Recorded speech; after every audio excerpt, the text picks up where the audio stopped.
എല്ലാവർക്കും മാധവത്തിലേക്ക് സ്വാഗതം. കഴിഞ്ഞ ദിവസം നമ്മൾ പറഞ്ഞു നിർത്തിയത് ഭരതൻ കൈകേയിയെ ശപിക്കുന്ന ആ ഭാഗമാണ്. കൈകേയിയോട് ഭരതൻ ദേഷ്യപ്പെടുന്നു. ശത്രുഘ്നൻ മന്ധരയെ ഉപദ്രവിക്കുന്ന ആ ഭാഗമൊക്കെ നമ്മൾ കഴിഞ്ഞ ദിവസം പറഞ്ഞു. അതിനുശേഷം എന്ത് സംഭവിച്ചു എന്ന് നമുക്ക് നോക്കാം. രാമായണത്തിലെ ഈ കഥകളൊക്കെ നിങ്ങൾക്ക് മനസ്സിലാകുന്നുണ്ടോ എന്നുള്ള കാര്യം നിങ്ങൾ പറയണം. നിങ്ങൾക്ക് ഇഷ്ടപ്പെടുന്നുണ്ടോ എന്നുള്ള കാര്യവും നിങ്ങൾ കമൻറ്റായി രേഖപ്പെടുത്തണം. ഇഷ്ടപ്പെട്ടെങ്കിൽ നിങ്ങൾ ഈ വീഡിയോ ലൈക്ക് ചെയ്യുകയും ചെയ്യണം. അപ്പോൾ എനിക്ക് മനസ്സിലാകും നിങ്ങൾക്ക് ഇഷ്ടപ്പെടുന്നുണ്ടോ ഇല്ലയോ എന്നുള്ള കാര്യം. പിന്നെ ഞാനിപ്പോൾ പറയുന്നത് അധ്യാത്മരാമായണവും കൃത്തിവാസ രാമായണവും കമ്പരാമായണവും എല്ലാം കൂടി ചേർത്തിട്ടാണ്. അതുകൊണ്ട് തന്നെ ചില സന്ദർഭങ്ങളിലും ചില സംഭാഷണങ്ങളിലുമൊക്കെ തന്നെ ചിലപ്പോൾ നിങ്ങൾ കേട്ടിരിക്കുന്നതിൽ നിന്നും ചില വ്യത്യാസങ്ങൾ ഉണ്ടാകാനുള്ള സാധ്യത വളരെ കൂടുതലാണ്. അതുകൊണ്ട് ഓരോ ഗ്രന്ഥകർത്താക്കളും അവരവരുടെ മനോധർമ്മം അനുസരിച്ചിട്ട് സംഭാഷണങ്ങളിലും ചില സാഹചര്യങ്ങളിലുമൊക്കെ വ്യത്യാസം വരുത്തിയിട്ടുണ്ട് എന്ന് നിങ്ങൾ ആദ്യം തന്നെ മനസ്സിലാക്കുക. കാരണം നമ്മുടെ ഭാരതത്തിൽ ധാരാളം രാമായണങ്ങളുണ്ട്.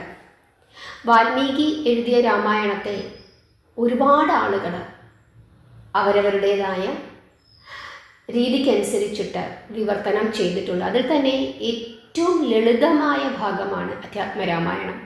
വളരെ കുറച്ചേ ഉള്ളൂ. എല്ലാവർക്കും മനസ്സിലാകുന്ന രീതിയിൽ വളരെ ചുരുക്കിയാണ് അധ്യാത്മരാമായണം എഴുതിയിട്ടുള്ളത്. പക്ഷേ മറ്റു രാമായണങ്ങളൊക്കെ വളരെ വലുതാണ്. പ്രത്യേകിച്ച് തുളസീദാസ രാമായണമൊക്കെ തന്നെ വളരെ വലുതാണ്. അതുകൊണ്ട് അതിലെ പല കഥകളും അധ്യാത്മരാമായണത്തിൽ ഉണ്ടാകണം എന്നും ഇല്ല. അതുകൊണ്ട് അത് മനസ്സിലാക്കിയിട്ട് വേണം നിങ്ങൾ ഈ കഥകളൊക്കെ കേൾക്കാനായിട്ടുള്ളത്. അങ്ങനെ ഭരതൻ അയോധ്യയിൽ എത്തിച്ചേർന്നു. അച്ഛൻ്റെ മരണവിവരം അറിഞ്ഞു.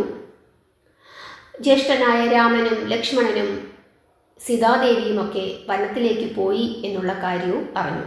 അതിന് കാരണക്കാരി തൻ്റെ അമ്മയാണ് എന്നും ഭരതൻ അറിയുന്നു. അതിനുശേഷമുണ്ടായ ഭരത വിലാപമാണ് നമ്മൾ കഴിഞ്ഞ ദിവസം പറഞ്ഞത്. അങ്ങനെ ഭരതനും ശത്രുഘ്നനും തമ്മിൽ കെട്ടിപ്പിടിച്ച് കരയുകയാണ്. ഭരതനും ശത്രുഘ്നനും അവർ രണ്ടുപേരും കൂടി അതിനുശേഷം എവിടേക്ക് എത്തിച്ചേർന്നു? കൗസല്യാദേവിയുടെ കൊട്ടാരത്തിൽ. കൗസല്യാദേവിയുടെ പാദങ്ങളെ അവർ നമസ്കരിച്ചു. മകനെ എന്ന് വിളിച്ചുകൊണ്ട് കൗസല്യ ഭരതനെ ആശ്ലേഷിച്ചു.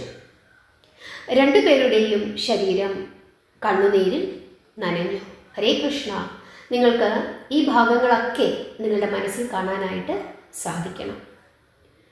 കൗസല്യ ഭരതനെ കെട്ടിപ്പിടിക്കുന്നു, നെറുകയിൽ ചുംബിക്കുന്നു.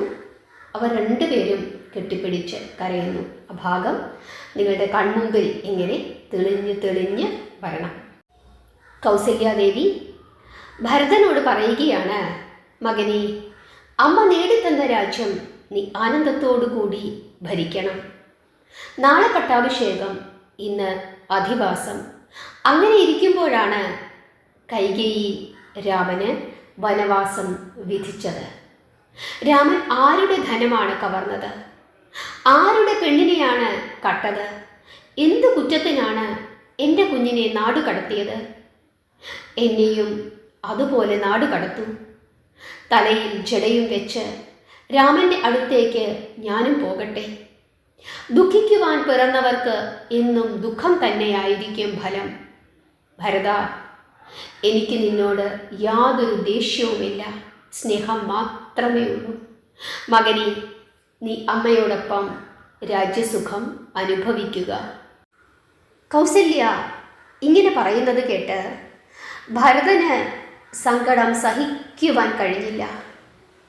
ഞാൻ രാമൻ്റെ സേവകനാണ് എന്ന് അമ്മയ്ക്കറിയാമല്ലോ. എൻ്റെ ആഗ്രഹമനുസരിച്ചാണോ രാമൻ വനത്തിൽ പോയത്? ഞാൻ അമ്മയുടെ പാദങ്ങളെ ആശ്രയിക്കുന്നു. പ്രജകളെ ദുഃഖിപ്പിക്കുന്ന രാജാവിന് ഭരിക്കുവാൻ സാധിക്കുകയില്ല. എനിക്ക് വിധി ആ ഘോര പാപം വിധിച്ചിരിക്കുന്നു. പ്രജയായിരുന്നു കൊണ്ട് രാജ്യദ്രോഹം ചെയ്യുന്നവൻ ആ പാപം നിമിത്തം നരകത്തിൽ എത്തിച്ചേരും.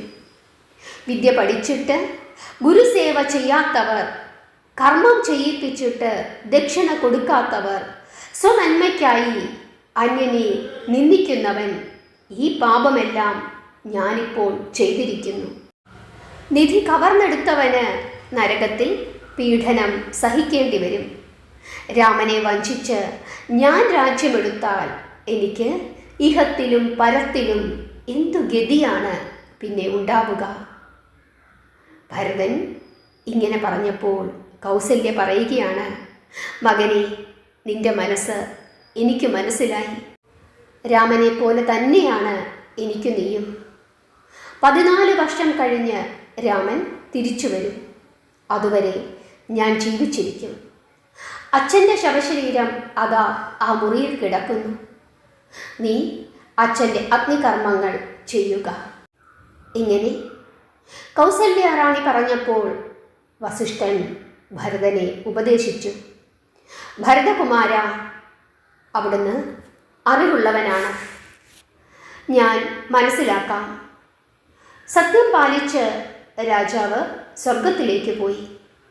അതിൻ്റെ പേരിൽ കരഞ്ഞാൽ പുണ്യം നശിക്കും. രാമനെ പോലെ ഗുണവാനായ ഒരു മകനുള്ളപ്പോൾ രാജാവ് മരിച്ചു എന്നാര് പറയും? അദ്ദേഹം മരണം കൊണ്ട് നശിക്കുകയില്ല.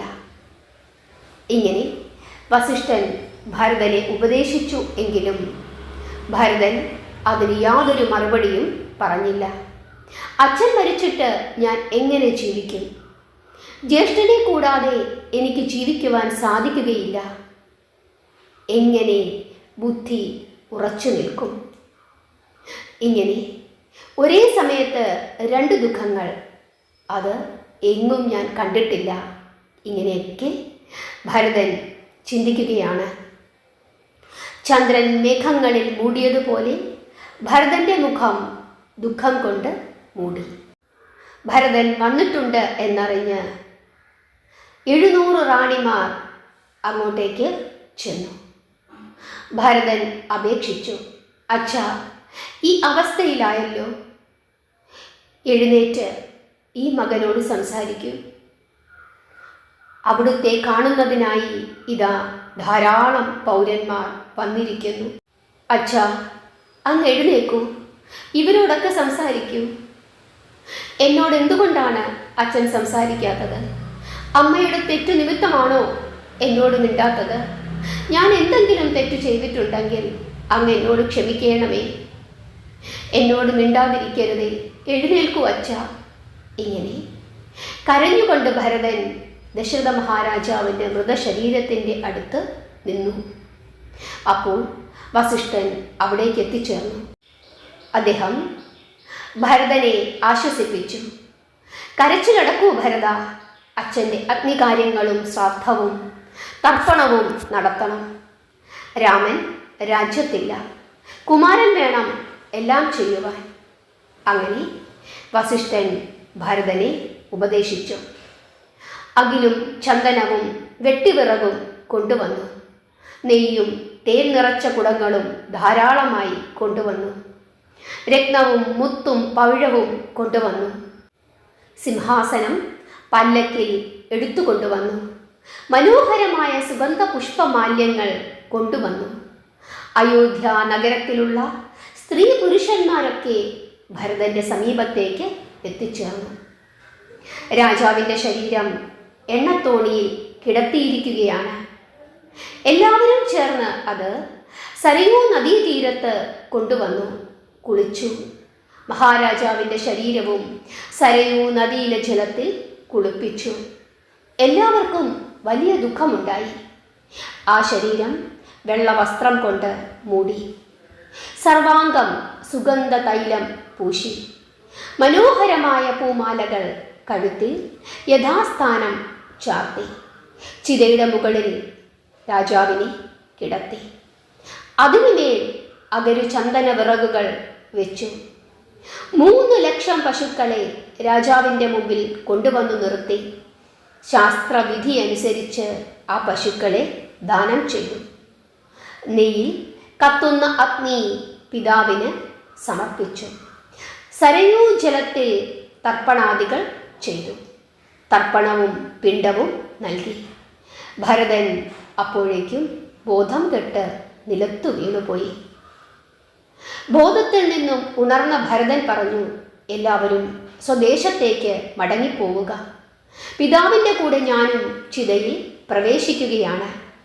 അച്ഛൻ പരലോകത്തിലേക്ക് പോയി, ജ്യേഷ്ഠൻ വനത്തിലേക്കും പോയി. ഞാനിനി രാജ്യത്തിലേക്ക് എന്തിനു വരണം? യാതൊരു പ്രയോജനവും അതുകൊണ്ട് ഉണ്ടാവുകയില്ല. ഇങ്ങനെ പറഞ്ഞ് വീണ്ടും വീണ്ടും ഭരതൻ കരയുകയാണ്. അപ്പോൾ വസിഷ്ഠൻ ഭരതനെ ഉപദേശിച്ചു, അല്ലയോ കുമാര, ഇതിൽ യാതൊരു യുക്തിയുമില്ല. ജനിച്ചാൽ മരണം ഉറപ്പാണ്. അത് ഒഴിവാക്കുവാൻ പറ്റുകയില്ല.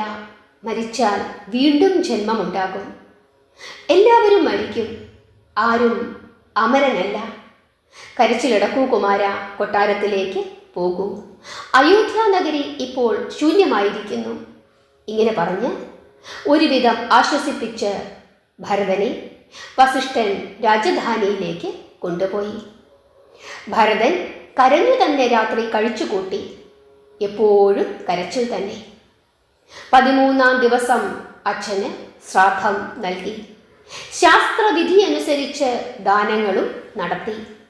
ആന, കുതിര, ഗ്രാമം, ഭൂമി, വിവിധ തരം വസ്ത്രങ്ങൾ, കെട്ടിടങ്ങൾ, സാളഗ്രാമങ്ങൾ, 7 ലക്ഷം രൂപ തൂക്കം സ്വർണം തുടങ്ങിയവ ദാനം ചെയ്തു. സ്വർണ്ണ മേഖലയണിഞ്ഞ പശുക്കളെ ദാനം ചെയ്തു. 86 ലക്ഷം പശുക്കളെയാണ് ദാനം ചെയ്തത്. ഭരതൻ ദാനം ചെയ്തതുപോലെ ലോകത്തിൽ ആരും തന്നെ ദാനം ചെയ്തിട്ടില്ല. എത്രയെത്ര രാജാക്കന്മാരുണ്ടായിരുന്നു സൂര്യവംശത്തിലും ചന്ദ്രവംശത്തിലുമായി. അവരാരും ഭരതൻ ചെയ്തതുപോലെ ഒരു ദാനം ഒരിക്കലും ചെയ്തിട്ടില്ല. അങ്ങനെ പിതൃക്രിയകൾ സമാപിച്ചു. ദാനങ്ങൾ സമർപ്പിച്ചു. സമുദ്രം വരെ വ്യാപിച്ചു കിടക്കുന്ന രാജ്യവും അയോധ്യ നഗരവും കുമാരന് നൽകിയിട്ടാണ് പിതാവ് സ്വർഗം പൂകിയത്. അച്ഛൻ നൽകിയ രാജ്യം ഉപേക്ഷിക്കുന്നതിന് ഒരു കാരണവുമില്ല. രാജാവായി പ്രജകളെ പരിപാലിക്കുക, രാജധർമ്മം അനുഷ്ഠിക്കുവാൻ നീയല്ലാതെ ഇപ്പോൾ ഇവിടെ മറ്റാരുമില്ല. നീ രാജാവാകുന്നില്ല എങ്കിൽ അച്ഛൻ്റെ രാജ്യം ശിഥിലമാകും. ഇങ്ങനെ മുതിർന്ന ബന്ധുക്കൾ ഭരതനെ ഉപദേശിച്ചു. ഭരതൻ മറുപടി പറഞ്ഞു, ഗുരുജനങ്ങളെ, ഇനി ഇങ്ങനെ പറയരുത്. ജ്യേഷ്ഠനുള്ളപ്പോൾ അനുജന് രാജ്യത്തിന് അധികാരമില്ല. ഞാൻ രാജാവായി സിംഹാസനത്തിലിരുന്നാൽ അമ്മ ചെയ്ത കുറ്റങ്ങളൊക്കെ എന്നിൽ വന്നു ചേരും. അത് ഞാൻ ആഗ്രഹിക്കുന്നില്ല. രാജ്യത്തിന് യോഗ്യനായ രാജാവ് ജ്യേഷ്ഠ സഹോദരൻ ശ്രീരാമചന്ദ്രനാണ്. ശ്രീരാമനെ രാജാവായി വാഴിക്കണം. പട്ടാഭിഷേകത്തിനുള്ള ദ്രവ്യങ്ങളും കൊണ്ട് വനത്തിൽ പോയി രാമന് രാജ്യവും വെൺകൊറ്റക്കുടയും ചെങ്കോലും സമർപ്പിക്കണം. രാമനെ രാജാവായി തിരികെ കൊണ്ടുവരണം. രാമന് പകരം ഞാൻ വനവാസത്തിന് പോകും. കുതിരകൾക്കും ആനകൾക്കും സഞ്ചരിക്കുവാനുള്ള വഴി ഉണ്ടാക്കണം.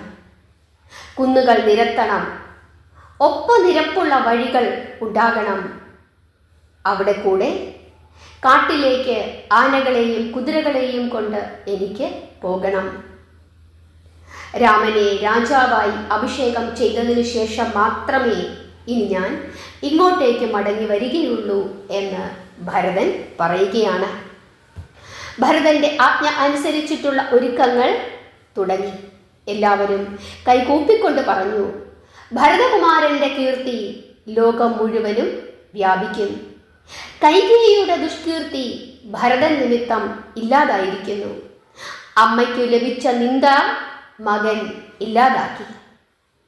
ഇങ്ങനെ എല്ലാവരും പറഞ്ഞപ്പോൾ ഭരതൻ പറയുകയാണ്, ഇനി അത് പറയണ്ട.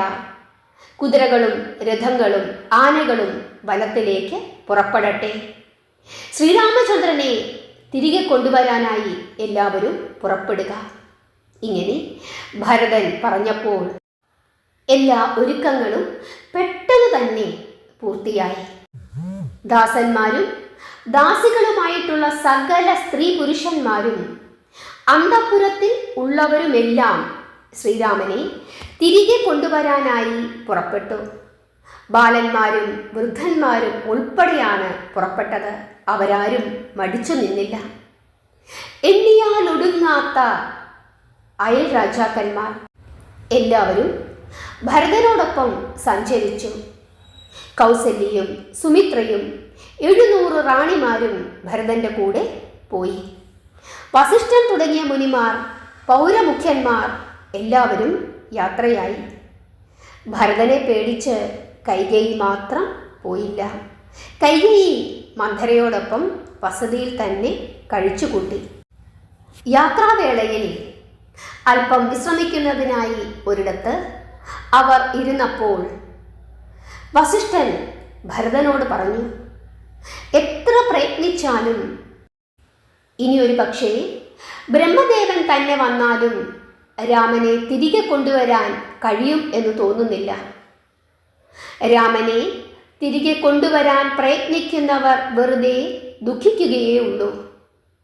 പിതാവിൻ്റെ സത്യം പാലിക്കാനാണ് രാമൻ വനത്തിൽ പോയത്. കുമാരൻ പിതാവ് തന്ന രാജ്യം ഉപേക്ഷിക്കുന്നത് എന്തിനാണ്? രാമൻ ഒരിക്കലും പിതാവിൻ്റെ സത്യം ലംഘിക്കുകയില്ല. ഇങ്ങനെ വസിഷ്ഠൻ ഭരതനോട് പറഞ്ഞപ്പോൾ ഭരതൻ പറയുകയാണ്, മുനി, അങ്ങ് പുരോഹിതനാണ്. ഹിതനായിരുന്നു കൊണ്ട് അഹിതം ചെയ്യുന്നത് എന്തിനാണ്? തൃപ്പാദങ്ങളിൽ 1000 കോടി നമസ്കാരം ഞാൻ ചെയ്യുന്നു. ഇത്തരം അമംഗളമായ വാക്കുകൾ അങ്ങിനി പറയരുത്. രാമപാദങ്ങളല്ലാതെ എനിക്ക് മറ്റൊരു ഗതിയില്ല. ഞാൻ ശ്രീരാമചന്ദ്രനെ തിരികെ കൊണ്ടുവന്ന് രാജ്യഭാരം അദ്ദേഹത്തെ ഏൽപ്പിക്കും. എനിക്കൊരിക്കലും രാജ്യം വേണ്ട. ഞാനത് ആഗ്രഹിക്കുന്നില്ല. ദയവ് ചെയ്ത് അങ്ങിനി ഇത്തരത്തിലുള്ള വാക്കുകൾ പറയല്ലേ. ഇങ്ങനെ ഭരതൻ വീണ്ടും കരഞ്ഞുകൊണ്ട് കുലഗുരുവായ വസിഷ്ഠനോട് അപേക്ഷിക്കുന്നു. അതിനുശേഷം അവർ വീണ്ടും ശ്രീരാമചന്ദ്രനെയും ലക്ഷ്മണനെയും സീതാദേവിയെയും അന്വേഷിച്ച് തുടർ യാത്ര ചെയ്യുകയാണ്. ഹരേ കൃഷ്ണ. നിങ്ങൾക്ക് രാമായണത്തിലെ ഈ ഭാഗം ഇഷ്ടപ്പെട്ടു എന്ന് വിശ്വസിക്കുന്നു. തൻ്റെ അമ്മ ചെയ്ത തെറ്റ് തിരുത്തുവാൻ ഭരതൻ ശ്രമിക്കുന്ന ഈ ഭാഗം സഹോദരന്മാരുടെ സ്നേഹം, ഇതൊക്കെയാണ് ഈ ഭാഗങ്ങളിലൂടെ നമുക്ക് മനസ്സിലാക്കാനായിട്ട് സാധിക്കുന്നത്. അതുപോലെ തന്നെ ദാനം ചെയ്യുന്നതിൻ്റെ പ്രസക്തി എത്രത്തോളമുണ്ട് എന്നുള്ള കാര്യവും ഇവിടെ പറയുന്നു. നമ്മുടെ ഹൈന്ദവ വിശ്വാസമനുസരിച്ചിട്ട് ദാനത്തിന് വലിയ പ്രാധാന്യമാണ് ഉള്ളത്. അതുകൊണ്ടാണ് ഇന്നും നമ്മൾ നമ്മുടെ വീട്ടിൽ എന്തെങ്കിലും മരണങ്ങളോ ഒക്കെ നടക്കുകയാണെങ്കിൽ ധാരാളം ആളുകൾക്ക് നമ്മൾ അന്നദാനം ചെയ്യുന്നതൊക്കെ. നമ്മൾ ആണ്ടൊക്കെ വരുമ്പോൾ അന്നദാനം നടത്തും. ഇപ്പോൾ പല പല സ്ഥാപനങ്ങളിൽ ഒക്കെ കൊണ്ടുപോയ ആളുകൾ അന്നദാനം ചെയ്യാറുണ്ട്. ക്ഷേത്രങ്ങളിൽ അന്നദാനം ചെയ്യാറുണ്ട്. വീടുകളിൽ സദ്യയായി നമ്മൾ കൊടുക്കാറുണ്ട്. എന്തു തന്നെയായാലും ദാനത്തിനോളം ശ്രേഷ്ഠമായ മറ്റൊരു കാര്യമില്ല എന്നുകൂടി ഈ കഥയിലൂടെ നമ്മളെ ഓർമ്മിപ്പിക്കുന്നു. ഭരതനാണ് സൂര്യവംശത്തിലെയും ചന്ദ്രവംശത്തിലെയും രാജാക്കന്മാരിൽ വെച്ച് ഏറ്റവും വലിയ ദാനം ചെയ്തത് എന്നും പറയുന്നു. നിങ്ങൾക്ക് ഈ ഭാഗങ്ങളൊക്കെ മനസ്സിലായി എന്ന് വിശ്വസിക്കുന്നു. ഇഷ്ടപ്പെട്ടു എന്ന് വിശ്വസിക്കുന്നു. ഇഷ്ടപ്പെട്ടെങ്കിൽ തീർച്ചയായിട്ടും നിങ്ങൾ ഈ വീഡിയോ ലൈക്ക് ചെയ്യണം. നിങ്ങളുടെ അഭിപ്രായങ്ങൾ പറയണം. നാമം ജപിക്കണം, പ്രാർത്ഥിക്കണം. എല്ലാവരെയും ഭഗവാൻ അനുഗ്രഹിക്കട്ടെ. ഹരേ കൃഷ്ണ.